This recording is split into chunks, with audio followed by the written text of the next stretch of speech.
మీ బట్టలకి సాఫ్టింగ్ ప్రొటెక్షన్ ఇచ్చే సరైన ప్రొడక్ట్ ఎలిమ్ ఫ్యాబ్రిక్ కండిషనర్.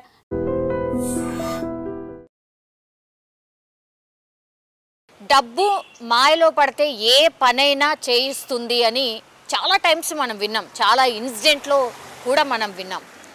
గతంలో అప్పులు చేసో అప్పుల బాధతోనో చనిపోవడమో చచ్చిపోవడమో చంపేయడమో ఇట్లాంటివి జరిగేది. కానీ అసలు ఇప్పుడు తన మన అంటూ ఏ భేదం లేకుండా ఆన్లైన్ బెట్టింగ్ భూతం పూర్తిగా ఫ్యామిలీలోకి ఎంటర్ అయిపోయింది. ఎట్లా అంటే ఒక ఫ్యామిలీని అసలు నామ రూపాలు లేకుండా చేసేస్తుంది. అసలు తండ్ర చెల్ల అక్కన భావన అసలు ఏ రిలేషన్ కూడా గుర్తుండట్లేదు. అంత భయంకరంగా ఈ ఆన్లైన్ బెట్టింగ్ భూతంలో చిక్కుకున్నటువంటి చాలామంది వాళ్ళు నాశనం అవుతున్నారు. అట్లాగే వాళ్ళ కుటుంబాలను కూడా నాశనం చేస్తున్నటువంటి పరిస్థితి. తాజాగా ఈరోజు గచ్చిబౌలిలో జరిగినటువంటి ఇన్సిడెంట్ ఎంత దారుణం అంటే కొడుకే తండ్రిని చంపేసిండు. ఎందుకు? ఇప్పుడు ఈ రవీందర్, ఈయన పేరు వచ్చేసి రవీందర్, వీళ్ళు వనపర్తికి సంబంధించిన జిల్లా వాసులు.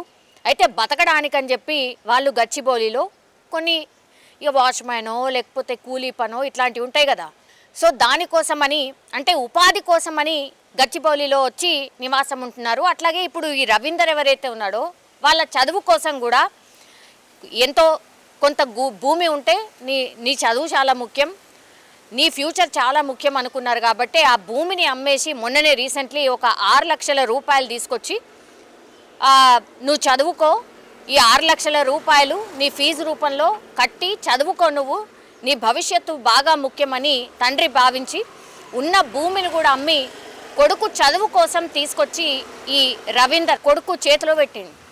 తీరా అప్పటికే ఈ రవీందర్కి ఈ ఆన్లైన్ బెట్టింగ్కి సంబంధించిన అలవాటు ఉంది. పాపం తండ్రికి తెలియదు. తండ్రి పేరు వచ్చేసి హనుమంత్ నాయక్. ఆయనకు తెలియదు. ఏమనుకున్నాడు? ఫీజు కడతాడు, ఇక చదువుకుంటాడు అని అనుకున్నాడు. తీరా చూస్తే రవీందర్ ఫీజు కట్టినాక కూడా కాలేజ్ పోవాలి కదా. ఇప్పుడు కాలేజు దానికి ఒక టైమింగ్ ఉంటుంది, పోవుడు ఉంటుంది, వచ్చుడు ఉంటుంది, చదువుడు ఉంటుంది, బుక్స్ ఉంటుంది, ఇవన్నీ ఉంటుంది. అదేం కనిపిస్తలేదు. తీరా ఈయన క్వశ్చన్ చేసినప్పుడు లేదు, మా దోస్తుకు అవసరం ఉంటే మా దోస్తు కోసం అని ఇచ్చిన, ఆయన తిరిగి ఇచ్చేస్తాడు, నేను ఫీజు కడతా, నీకెందుకు, నేను చదువుకుంటా అనే చెప్తున్నాడట రవీందర్ వాళ్ళ తండ్రితోని. తీరా చూస్తే ఇన్ని రోజులు అవుతుంది, ఇంకా మీ దోస్తు ఇవ్వలేదా, ఈ 6 లక్షలు ఎవరికి ఇచ్చినావు, అసలు ఏం చేసినావు అని తండ్రి ఒత్తిడి స్టార్ట్ అయింది. ఇది జరిగి కూడా ఒక 1-2 మంత్స్ అవుతోంది. ఎంతకని మేనేజ్ చేస్తాడు?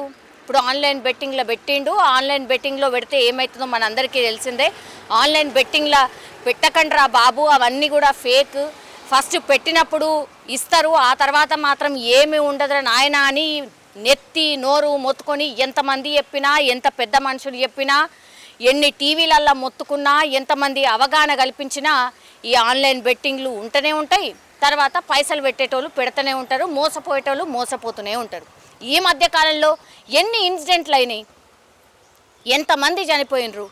ఈ లోన్ యాప్స్ అనుకోండి, లేకపోతే ఆన్లైన్ బెట్టింగ్ యాప్స్ అనుకోండి, మొత్తం నాశనమే కుటుంబాలు. ఇక్కడ కూడా అదే జరిగింది. ఇప్పుడు ఏం చేసిండు రవీందర్? ఊకే వాళ్ళ తండ్రి ఎట్లా మాట్లాడతాడో మనకు తెలుసు కదా. ఇంట్లో 6 లక్షలు అంటే మామూలు విషయం కాదు. చదువు కోసమని ఉన్న భూమిని అమ్ముకొని నా కొడుకు బాగుపడతాడని చెప్పి చదువు కోసం భూమి అమ్మి పైసలు తెచ్చి చేతిలో పెడితే ఎవరికో దోస్తుకి ఇచ్చినా రేపిస్తాడు మాపిస్తాడని చెప్తే ఎంతకని నమ్ముతాడు తండ్రి? ఇక లాభం లేదనుకున్నాడు. ఆ ముచ్చట కూడా తెలియదు. రేపిస్తున్నాడు, ఇగో ఇక్కడికి ఇస్తా అని అన్నాడు, నువ్వు కూడా రా అని చెప్పి ఆ గచ్చిబౌలి అంటే కొంచెం నిర్మానుష్య ప్రాంతానికి తీసుకుపోయిండు తండ్రిని తీసుకుపోయిన తర్వాత గంతలు కట్టిండ్రు, కళ్ళకు గంతలు కట్టిండు. తెలవకుండా ఏడికి తీసుకుపోతున్నా ఏంది అని తెలవకుండా అనేది కూడా ఒక వర్షన్ వినిపిస్తోంది. తండ్రికి గంతలు కట్టి ఆ తర్వాత కత్తితోని మెడ దగ్గర పొడిచి చంపేసిండు. కన్న కొడుకు తండ్రిని పైసలు ఏవి, నేను ఇచ్చిన పైసలు ఎటుపోయినాయి అని అంటే అంత కర్కశంగా తండ్రినే చంపేసిండు. చంపేసిన తర్వాత ఏం చేస్తాడు? వాళ్ళ బంధువులకు ఫోన్ చేసి తండ్రి ఇట్లా నాన్న ఇట్లా పొడుచుకొని చచ్చిపోయిండు, ఏందో తెలుస్తలేదు, నువ్వు రా అని అంటే ఆయన పోయి చూసిన తర్వాత అసలు ఎందుకు, ఏం రీజను, ఈయనకు డౌట్ వచ్చేసింది ఆ బంధువుకు కూడా.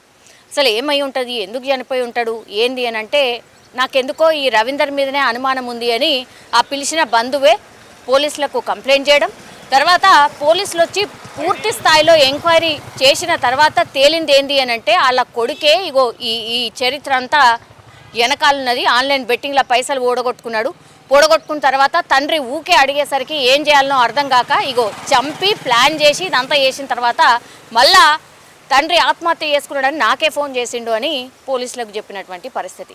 ఇంత దారుణంగా తయారైనరు కొడుకులు కూడా. సో పైసా ఏ పనైనా చేయిస్తుంది అనడానికి ఇంకో ఉదాహరణ ఇన్సిడెంట్ అనుకోవచ్చు. ఇంకోటి ఆన్లైన్ బెట్టింగ్లో ఇంకో ప్రాణం బలైపోయింది అనేదానికి నిదర్శనం ఇంకోటి.